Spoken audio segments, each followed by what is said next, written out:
اعوذ باللہ من الشیطان الرجیم بسم اللہ الرحمن الرحیم یا صاحب الجمال و یا سید البشر من وجهک المنیر لقد نور القمر لا يمكن الثناء كما كان حقه بعد خدا بزرگ توئی قصہ مختصر رضی اللہ عنہ سیدنا و مولانا محمد صلی اللہ علیہ وآلہ وسلم و اہلہ یا رب لک الحمد کما ینبغی لجلال وجهک وعظیم سلطانک رب اشرح لی صدری ویسر لی امری واحلل عقدۃ من لسانی یفقهوا قولی رب زدنی علما رب زدنی علما رب زدنی علما۔ السلام علیکم ورحمۃ اللہ وبرکاتہ۔ میں حافظہ افرا جاوید اسلام آپ سب سے مخاطب ہوں۔ اپنے یوٹیوب چینل انفینٹ اسلام میں آپ سب کو خوش آمدید کہتی ہوں۔ امید کرتی ہوں آپ سب خیریت سے ہوں گے، زندگی پرسکون، پر اطمینان اور ایمان بالخیر گزر رہی ہوگی۔ پارہ نمبر 12 سورہ یوسف کا باقاعدہ آغاز ہو چکا ہے، جس کا پہلا رکوع الحمدللہ ہم پڑھ چکے ہیں۔ آج کے سبق میں ہم دوسرے رکوع سے باقاعدہ آغاز کر رہے ہیں، جس میں اللہ رب العزت ارشاد فرماتا ہے لقد کان فی یوسف و اخواتہ آیات للسائلین، اور بے شک یوسف اور اس کے بھائیوں کے واقعے میں پوچھنے والوں کے لیے نشانیاں ہیں۔ کس واقعے کا ذکر، کون سی نشانیوں کا ذکر کیا جا رہا ہے؟ یعنی بھائیوں کا آپ سے حسد، اور اس حسد کا انجام کیا ہوا؟ حضرت یوسف کا انتہائی اشتعال انگیز حالات میں دامن عفت پر داغ نہ آنے دینا، غربت اور غلامی کی رسوائیوں اور قید و بند کی سختیوں کو خوشی سے برداشت کرنا، با اقتدار ہونے کے بعد اپنے ظالم بھائیوں کو معاف کر دینا، حضرت یعقوب علیہ السلام کا حزن و ملال یعنی غم، اور پھر طویل فراق یعنی طویل عرصہ حضرت یوسف علیہ السلام سے دور رہنے کے بعد دوبارہ مل جانا، تقریباً 40 سال روایات آتی ہیں 40 سال بعد ملنا۔ یہ ساری ایسی باتیں ہیں جن میں جتنا زیادہ غور کیا جائے اتنا ہی فطرت انسانی کے راز کھلتے چلے جائیں گے۔ نیکی، صبر، عفو درگزر اور دیگر اخلاق حسنہ کی بالادستی پر یقین اتنا ہی پختہ ہوتا چلا جاتا ہے کہ اس کی مثال دنیا میں کہیں نہیں ملتی۔ اسی لیے فرمایا گیا کہ یوسف اور اس کے بھائیوں کے قصہ میں پوچھنے والوں کے لیے کھلی نشانیاں ہیں کہ قوانین فطرت کیا ہیں وہ بھی پڑھے جائیں گے، سنن الہیہ کیا ہیں وہ بھی پڑھی جائیں گی۔ الغرض یہ کہ یہ تمام لوگوں کے لیے، پوچھنے والوں کے لیے بھی، کون پوچھنے والے تھے؟ یہودیوں کے کہنے پر مشرکین مکہ، اور بعد میں آنے والے لوگ جو پڑھیں گے ان کے لیے اس میں نشانیاں ہیں۔ اس قالوا لیوسف واخوہ احب الی ابینا منا ونحن عصبہ، اور یاد کرو جب بھائی بولے بے شک یوسف اور اس کا سگا بھائی ہمارے باپ کو ہم سے زیادہ محبوب ہیں، حالانکہ ہم ایک جماعت ہیں۔ اب یہاں ذکر کیا ونحن عصبہ، ہم تو ایک جماعت ہیں۔ ابھی میں نے آپ کو ذکر کیا تھا کہ حضرت یعقوب کے 12 بیٹے ہیں انٹروڈکٹری لیکچر میں، ٹھیک ہے، 12 بیٹے تھے، اور اس میں سے حضرت یوسف اور بنیامین ایک والدہ کے شکم میں سے تھے، ٹھیک ہے، اور اس والدہ کا نام رحیل تھا، اور باقی لونڈیوں میں سے، اور جو دوسری آپ کی حضرت رحیل کی جو بہن تھی بڑی، ان کا نام لیہ تھا، ان کے شکم سے باقی کے جو اولاد پیدا ہوئی وہ 10 بیٹے تھے۔ اب اگر بات کر لیں کہ جو حضرت یوسف علیہ السلام اور بنیامین سے حضرت یعقوب کی محبت تھی، اس کی وجہ میں نے پچھلے رکوع میں بھی بتائی۔ یہاں پر ایک اور وجہ سامنے آتی ہے کہ ان کی والدہ چونکہ حضرت بنیامین کی پیدائش کے وقت ہی رخصت ہو چکی تھیں، تو لہٰذا وہ بن ماں کے بچے تھے، لہٰذا باپ کے زیادہ قریب تھے، باقی جو آپ کی اولاد تھی ان کی والدہ موجود تھیں، لہٰذا حضرت یعقوب کی یوسف سے محبت کے باعث بھائیوں کے دلوں میں حسد کا جذبہ آلریڈی سلگ رہا تھا۔ اب جب انہوں نے اس خواب کے متعلق سنا جو کہ حضرت یوسف نے ان سے خود بیان نہیں کیا، اب جو یہاں پر ایک جو روایت میرے سامنے وہ ضعیف ہے، لہٰذا اس کو میں بیان نہیں کروں گی کہ ان کے علم میں کیسے آیا، بہرحال آ گیا۔ اب انہوں کو جیسے ہی اس خواب کا علم ہوا تو انہوں نے کیا کیا، مزید حسد میں ان کے دل میں اضافہ ہو گیا، وہ مزید جذبہ بڑا کٹا جو کہ حضرت یوسف کا دشمن تھا۔ انہوں نے اپنے جو اندر دل میں چبھنے والا جو کانٹا ہے جس کی تکلیف ان کے دل میں دن بدن بڑھتی جا رہی تھی اس کو نکال پھینکنے کا فیصلہ کیا، اور باہمی مشورہ کے لیے اکٹھے ہو گئے اور کہنے لگے ہم 10 جوان بھائی ہیں، سارے خاندان کا بوجھ ہم اٹھائے ہوئے ہیں، کاروبار کی ساری ذمہ داریاں ہمارے کندھوں پر ہیں، مویشی ہم چراتے ہیں، ان کی حفاظت ہم کرتے ہیں، اور یہ ہمارے والد ہیں کہ جب دیکھو یوسف کو گود میں اٹھائے ہوئے اس کو کھلا رہے ہوتے ہیں، اس سے پیار بھری باتیں کر رہے ہوتے ہیں۔ اب وہ یہ نہیں دیکھ رہے تھے کہ حضرت یوسف اور بنیامین کی پیدائش ہی تب ہوئی تھی جب وہ سارے بڑے ہو چکے تھے، یعنی حضرت رحیل بے اولاد تھی جب ان کو اولاد عطا ہوئی، تو اس وجہ سے حضرت یوسف اور بنیامین عمر میں اپنے بھائیوں سے بہت زیادہ چھوٹے تھے۔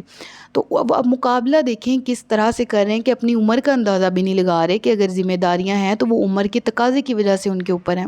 اور یوسف اور بنیامین چھوٹے ہیں جس کی وجہ سے باپ ان کو اپنے ساتھ رکھتا ہے، لہٰذا ان کے جو حسد ہے دل میں مزید پیدا ہونے لگ گیا، اور انہوں نے اپنے بارے میں کہا وَنَحْنُ عُصْبَةٌ، ہم تو ایک جماعت ہے، إِنَّ أَبَانَا لَفِي ضَلَالٍ مُبِينٍ، کہ یقیناً ہمارا والد ایسا کرنے میں کھلی غلطی کا شکار ہے۔ یعنی عصبہ کہتے ہیں اس جتھے کو، اس جماعت کو جو کہ 10 سے 40 کے درمیان ہوتا ہے، ٹھیک ہے، تو آلریڈی وہ 10 تھے، اس لیے یہاں پر انہوں نے اپنے لیے بھی عصبہ کا لفظ استعمال کیا، ٹھیک ہے، اور کہا کہ یقیناً ہمارے والد صاحب جو ہیں وہ اس معاملے میں غلطی کا شکار ہیں۔ یہاں ضلال مبین سے مراد عقیدہ کی گمراہی نہیں ہے، بلکہ دنیاوی معاملات میں راہ اعتدال سے انحراف کرنا ہے۔ ان کا خیال تھا کہ سلوک میں عدل و انصاف سے حضرت یعقوب علیہ السلام کام نہیں لے رہے ہمارے ساتھ، اور اپنی اس کم سمجھی کی وجہ سے انہوں نے یہ بات کہہ دی تھی کہ ہمیں یہ لگتا ہے کہ ہمارے والد صاحب اس معاملے میں غلطی کا شکار ہیں، یعنی وہ یوسف سے کیوں زیادہ محبت کر رہے ہیں، ٹھیک ہے۔ تو اس کے بعد اقتلوا یوسف او اطرحوہ ارضا یخل لکم وجہ ابیکم وتکونوا، ارشاد ہوا اور یوسف کو مار ڈالو یا کہیں زمین میں پھینک آؤ تاکہ تمہارے باپ کا چہرہ تمہاری طرف ہی رہے اور اس کے بعد تم پھر نیک ہو جانا۔ اب یہاں پر بھائیوں کی آپس میں جو پیغمبر زادے تھے آلریڈی ان کے آپس میں گفتگو تھی، اقتلوا یوسف او اطرحوا، اب انہوں نے آپس میں جب مشورہ کرنا شروع کیا، ایک نے کہا کہ یوسف کو قتل کر دیتے ہیں، دوسرے نے کہا اسے کہیں پھینک دیتے ہیں دور کی زمین میں تاکہ اس کی جگہ خالی ہو جائے اور والد صاحب کی محبت ہمارے لیے خالص ہو جائے، ٹھیک ہے۔ تو اب وہ آپس میں بات کر رہے تھے، کیوں؟ اب دیکھیں ہے تو پیغمبر زادے تھے، بار بار یہ بات سنی ہوئی تھی کہ کسی کو بلا وجہ قتل کرنا یا اسے اذیت پہنچانا ایک عظیم گناہ ہے اور اس پر اللہ کی طرف سے سخت پکڑ بھی ہوتی ہے، لہٰذا اس سے جب یہ تجویز سامنے آئی تو سب نے ذرا گھبراہٹ محسوس کی، لیکن نفس ہیلہ ساز نے انہیں دوبارہ سہارا دیا،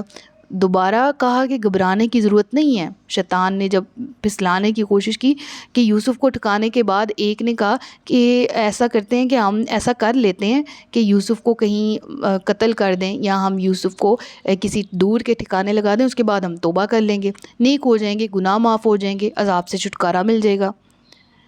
کیونکہ مجرم ذہنیتیں ہمیشہ یہی سوچا کرتی ہیں۔ یہ بات میرے اور آپ کے لیے بھی ہے، ہم کتنے گناہ کرتے ہیں اور کہتے ہیں توبہ کر لیں گے، یہ تو گناہ ہی کوئی نہیں۔ انہوں نے بھی یہی کیا تھا،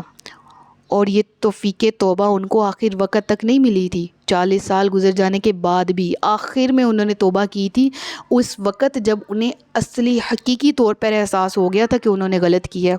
ادروائز یہ کہہ دینا کہ ہم توبہ کر لیں گے اور گناہ کر دیں، خواہ اگلے کا قتل ہی کیوں نہ ہو، اگلے کے ساتھ ظلم و زیادتی کیوں نہ ہو، اس طرح توفیق توبہ بھی چھین لی جاتی ہے، اور اللہ توفیق توبہ بھی سلب کر لیتا ہے۔ وہ شخص جو کہ میرے اور آپ کے جیسا ہو اور وہ کہے کہ ہم بعد میں توبہ کر لیں گے، یہ گناہ کر لیتے ہیں، اللہ توبہ کی توفیق بھی نہیں دیتا۔ اور یہ اس واقعے سے ہم ایک ایک آیت سے یہ باتیں سیکھیں گے، تو لہٰذا اس آیت سے ہمارے سامنے کیا بات آئی کہ انہوں نے کہا کہ اول تو یہ انہوں نے جو تجویزیں پیش کی، ایک بندہ ریجیکٹ کر رہا تھا نہیں یہ کرنا چاہیے، دوسرا کہہ رہا تھا نہیں کہیں دور پھینک آتے ہیں، تیسرا نہیں قتل کر دیتے ہیں، چوتھا کہ جو بھی کرنا ہے کرو، جلدی کرو، اس کے بعد توبہ کر لیں گے، نیک ہو جائیں گے، گناہ بھی معاف ہو جائیں گے، عذاب سے بھی چھٹکارا۔ یعنی علم تھا انہیں غلط کر رہے ہیں، انہیں یہ بھی پتہ تھا اللہ کی نافرمانی، انہیں یہ بھی پتہ تھا کہ اگر ہم کریں گے تو عذاب کے مستحق ہوں گے، سب علم تھا، اور یہ سب علم ہمیں بھی ہے۔ اللہ کو ہم بھی مانتے ہیں، سزا جزا کا ہمیں بھی عقیدہ ہم رکھتے ہیں ملے گی، ہمیں بھی اچھے برے کی تمیز ہے، لیکن جانتے بوجھتے پھر کسی پر بہتان لگانا، کسی کے ساتھ زیادتی کرنا، کسی کے ساتھ ناانصافی کرنا، یہ ساری چیزیں اسی آیت میں داخل ہو جائیں گی کہ ہم لوگ بھی کہتے ہیں بعد میں کر لیں گے توبہ۔ پھر آگے ذکر آیا ان میں سے ایک کہنے والے نے کہا، اب یہ کس نے کہا؟ بھائی ہیں اور مختلف، اب یہاں پر میں جب اسٹڈی کر رہی تھی اور یہ کہنے والے سے مراد بعض جگہوں پر مجھے شمعون کا نام ملا کہ ان کے بھائی شمعون نے کہا، بعض جگہوں پر اور بھی نام ملے، راوی کا بھی ملا، یہودا کا بھی ملا، لہٰذا اس میں اختلاف ہے، ٹھیک ہے، اس میں ایک رائے نہیں رکھنی۔ تو ان میں سے ایک بھائی نے پھر یہ مشورہ دیا اور یہ کہا کہ ایک کہنے والے نے کہا یوسف کو قتل نہ کرو اور اسے کسی طریق کنویں میں ڈال دو کہ کوئی مسافر اسے اٹھا لے جائے اور اگر تم کچھ کرنے والے ہو۔ اب یہاں اس نے یہ کیوں ذکر کیا؟ یہی وجہ تھی کہ انہوں کا کیا تھا دل کہ یوسف ہمارے باپ کی نظروں سے دور ہو جائے، تو انہوں نے کہا، ایک کہنے والے نے، اس نے یہ سوچتے ہوئے مد نظر رکھتے ہوئے کہا کہ قتل کرنا ایک عظیم جرم ہے، لہٰذا مقصد تو ہمارا تب بھی پورا ہو جائے گا اگر ہم یوسف کو کسی کنویں میں پھینک دیں گے اور کوئی مسافر آ کے اس کو وہاں سے لے جائے گا۔ اب یہ کنواں جو تھا نا، اس کے متعلق بھی انہوں نے بڑے غور و فکر سے جو تجویز جو ہے وہ پیش کی، ٹھیک ہے، اور وہ تجاویز کیا تھی ان کے بارے میں مختصراً ذکر کر لیتے ہیں کہ انہوں نے اس مشورے میں 5 باتیں مد نظر کی۔ پہلی یہ کہ کنواں ہو، کوئی تالاب یا گڑھا نہ ہو کہ کوئی درندہ وہاں نہ پہنچ سکے، ٹھیک ہے۔ دوسری یہ کہ بہت ہی گہرا ہو تاکہ یوسف خود نکل کر پھر نہ آ جائے، نہ آواز اور چیخ و پکار اس کی کوئی دوسرا سن سکے۔ پھر یہ کہ کنواں خشک اور بے آباد نہ ہو کہ کوئی وہاں سے پانی لینے کے لیے ہی نہ آئے، اور پھر چوتھی یہ کہ کنواں راہ گزر پر ہو، ٹھیک ہے، کہ وہاں پر لوگ آنا جانا ان کا ہو۔ پانچویں یہ کہ کنواں بہت گہرا ہو تاکہ اس میں پانی جو ہے وہ تھوڑا ہو، کنواں گہرا ہو لیکن اس میں پانی بہت تھوڑا ہو۔ کیوں تھوڑا ہو؟ تاکہ یوسف اس میں ڈوب نہ جائے۔ یعنی ان چیزوں کو انہوں نے مد نظر رکھتے ہوئے آپس میں مشورہ کیا اور بات طے پا گئی کہ ہم ایسا ہی کریں گے۔ اب آگے ذکر ہے آیت نمبر 11 میں، بھائیوں نے کہا، اے ہمارے باپ، آپ کو کیا ہوا کہ یوسف کے معاملے میں ہمارا اعتبار نہیں کرتے، حالانکہ ہم یقیناً اس کے خیر خواہ ہیں؟ آپ کل اسے ہمارے ساتھ بھیج دیجئے تاکہ وہ پھل کھائے اور کھیلے، بے شک ہم اس کے محافظ ہیں۔ فرمایا، بے شک تمہارا اسے لے جانا مجھے غمگین کر دے گا، اور میں اس بات سے ڈرتا ہوں کہ اسے بھیڑیا کھا لے اور تم اس کی طرف سے بے خبر ہو جاؤ۔ اب مشکل یہی تھی کہ اس تجویز کو جو طے پائی ہے عملی جامہ کیسے پہنایا جائے، کیونکہ حضرت یعقوب یوسف کو ایک لمحہ کے لیے بھی اپنی آنکھوں سے اوجھل نہیں ہونے دیتے تھے۔ چنانچہ آئے اور آتے ہی آپ سے شکایت کی اور کہا کہ اے بابا، آپ ہم پر یوسف کے بارے میں اعتبار نہیں کرتے، ہم پر اعتبار نہیں کرتے، ہمارے پر اعتماد نہیں کرتے۔ آخری سے بے اعتباری کا باعث اس کی وجہ کیا ہے؟ ہم اس کے دشمن تو نہیں ہیں، وہ ہمارا بھائی ہے، ہمیں اس کی خیر خواہی مطلوب ہے اور ہم اس کا بہت زیادہ خیال رکھنے والے ہیں، ہم تو یوسف کے دل و جان سے خیر خواہ ہیں، آپ ناحق ہم پر شک کرتے ہیں۔ اگر آپ ہم پر اعتماد کریں تو ہم اس کو اپنے ساتھ لے کے جانا چاہتے ہیں اور ہم کل اس کو سیر و تفریح کے لیے جائیں گے، آپ اسے ہمارے ساتھ روانہ کر دیجئے۔ ہم تھوڑا بہت شکار کریں گے، تیر اندازی کریں گے، اور اس کے ساتھ ساتھ ہم مختلف قسم کے پھل کھائیں گے اور وہاں جس طرح سے ایک جگہ سیر و سیاحت ہوتی ہے وہ کر کے واپس لوٹ آئیں گے۔ یعنی آپ یوسف علیہ السلام کی کمزوری اور جنگل کے ماحول سے اتنا تجربہ کاری کا فکر نہ کریں، اس کو کسی بھی قسم کی کوئی تکلیف نہیں ہوگی، ہم اس کی حفاظت کریں گے۔ اور یہاں پر ذکر ہے نا لحافظون، تو حفظہ سے یہ لفظ ڈرائیوڈ ہے جس کے لفظی معنی ہے امانت کی حفاظت، کیونکہ وہ حضرت یوسف علیہ السلام کو امانت کے طور پر لے جانے کا مطالبہ کر رہے تھے، اسی لیے آپ کہہ رہے تھے کہ ہم اس کی حفاظت کریں گے۔ اب یہ جو آگے ذکر ہے نا، بے شک تمہارا اسے لے جانا مجھے غمگین کر دے گا اور میں اس بات سے ڈرتا ہوں کہ اسے بھیڑیا کھا لے۔ اب دیکھیں، ابھی انہوں نے مطالبہ ہی کیا ہے کہ یوسف کو ساتھ بھیج دیں، اور حضرت یعقوب آگے سے یہ کہہ رہے ہیں کہ مجھے ڈر ہے کہ اسے بھیڑیا نہ کھا جائے۔ تو اس سے کیا مراد ہے؟ اول تو علماء کہتے ہیں کہ حضرت یعقوب نے اپنے علم غیب کے ذریعے سب کچھ معلوم کر لیا تھا، اللہ نے آپ کو علم دے دیا تھا تو اس لیے آپ بطور تنبیہ آپ نے جتا دیا کہ مجھے خوف ہے کہ اس کو بھیڑیا کھا لے گا، یعنی تم نے یہی بہانہ سوچا ہوا ہے۔ اس کلام سے ثابت ہوتا ہے کہ حضرت یعقوب ان کے دلی ارادوں کو جان گئے تھے۔ کچھ وجوہات ہیں اس کی۔ ایک یہ کہ حضرت یوسف کی عمر اس وقت 11 سال یا 12 سال تھی، اور 11 سالہ لڑکے کو بھیڑیا نہیں کھا سکتا جبکہ قد دراز بھی ہو اس کا، ٹھیک ہے۔ اور روایت میں آتا ہے اس وقت حضرت یوسف کا قد 6 فٹ تھا، ٹھیک ہے۔ اور دوسری وجہ یہ ہے کہ اس علاقے میں بھیڑیے اتنے زیادہ نہیں تھے اور نہ ہی وہ درندوں کا جنگل تھا۔ اور تیسری وجہ یہ کہ بھیڑیا ہمیشہ رات کے وقت بچوں کو حملہ کر کے لے جاتا ہے، یہاں دن کا وقت تھا۔ اور ایک ریزن یہ بھی اس طرح کی ریزنز پیش کی جاتی ہیں کہ حضرت یعقوب علیہ السلام نے پھر کہا یہاں پر، اب دیکھیں وَأَنْتُمْ عَنْهُ غَافِلُونَ، اور تم اس سے بے خبر ہو، یعنی ایک طرح سے تنبیہ کے طور پہ کہا کہ یہ والا بہانہ نہ تم لے کے آ جانا، یہی بہانہ جو تم نے سوچا ہوا ہے کہ یوسف کو بھیڑیا لے جائے گا، وہ تو علاقہ بھی بھیڑیوں کا نہیں ہے، اور تم جا بھی دن کے وقت رہے، اور بھیڑیا بڑے بندے کو کھا بھی نہیں سکتا، ٹھیک ہے نا۔ تو یہ بھی پوائنٹ ہمیں نکلتا ہے نا کہ اور کسی درندے کا نام حضرت یعقوب علیہ السلام نے کیوں نہیں لیا، بھیڑیے کا ہی کیوں لیا؟ ایک تو ان کو یہ چیز ظاہر کرنے کے لیے کہ وہ ان کے ارادوں سے باخبر ہیں، دوسرا یہ کہ وہ اس طرح کے ہیلے بہانوں سے حضرت یوسف علیہ السلام کو نقصان نہ پہنچائیں۔ پھر کہا ہے میرے بیٹو تم ادھر کھیل تماشے میں لگ جاؤ اور یوسف سے غافل رہو، یا تم لوگ تو شروع ہی سے بہت غفلت کرنے والے ہو، لہٰذا اب بھی میں تمہاری طرف سے مطمئن نہیں ہوں۔ لہٰذا قالو، انہوں نے کہا اگر اسے بھیڑیا کھا جائے حالانکہ ہم ایک جماعت موجود ہوں تو ہم کسی کام کے نہ ہوئے۔ پھر جب وہ اسے لے گئے اور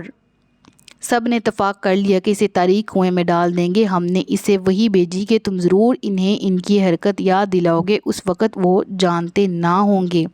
اب انہوں نے حضرت یعقوب علیہ السلام کو کیا کہا، ایسے کیسے ہو سکتا ہے کہ بھیڑیا اس کو کھا جائے گا، ہم 10 جوان موجود تو ہیں اس کی حفاظت کے لیے۔ تو حضرت یعقوب نے بادل نخواستہ اجازت دے دی۔ اس پر انہوں نے بڑی خوشی کا اظہار کیا اور حضرت یوسف کو بڑی محبت سے اپنے ساتھ لے گئے۔ جب حضرت یعقوب کی نگاہوں سے اوجھل ہو گئے تو حضرت یوسف کو زد و کوب کرنا شروع کر دیا۔ حضرت یوسف رحم طلب کی نگاہوں سے ایک ایک بھائی کے منہ کو دیکھ رہے تھے، لیکن کسی کو بھی ان پر ترس نہیں آ رہا تھا، رحم نہیں آ رہا تھا۔ ہر ایک ان کو جب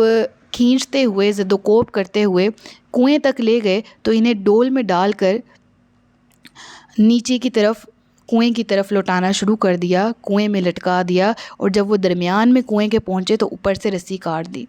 روایت میں آتا ہے کہ حضرت جبرائیل علیہ السلام کو اللہ نے وہاں حکم دیا کہ میرے بندے کے پاس جاؤ اور اسے جا کر سنبھالو۔ تو اس سے پہلے کہ وہ پانی کی سطح تک پہنچتے، جب اوپر سے ڈول کی رسی کٹی، حضرت جبرائیل علیہ السلام نے آپ کے نیچے اپنے پر بچھا دیے اور آپ کو سنبھال لیا۔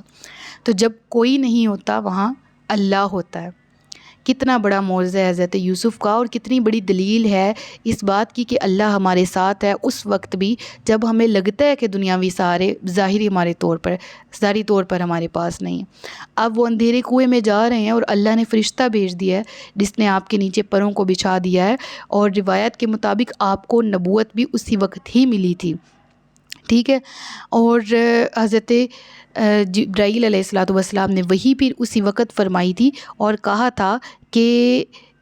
تم گھبراؤ نہیں، اللہ تمہارے ساتھ ہے، اور بے شک تم ضرور انہیں ان کی حرکت دلاؤ گے، اس وقت وہ جانتے نہ ہوں گے۔ یعنی یہ بھی خوشخبری دے دی کہ وہ وقت آنے والا ہے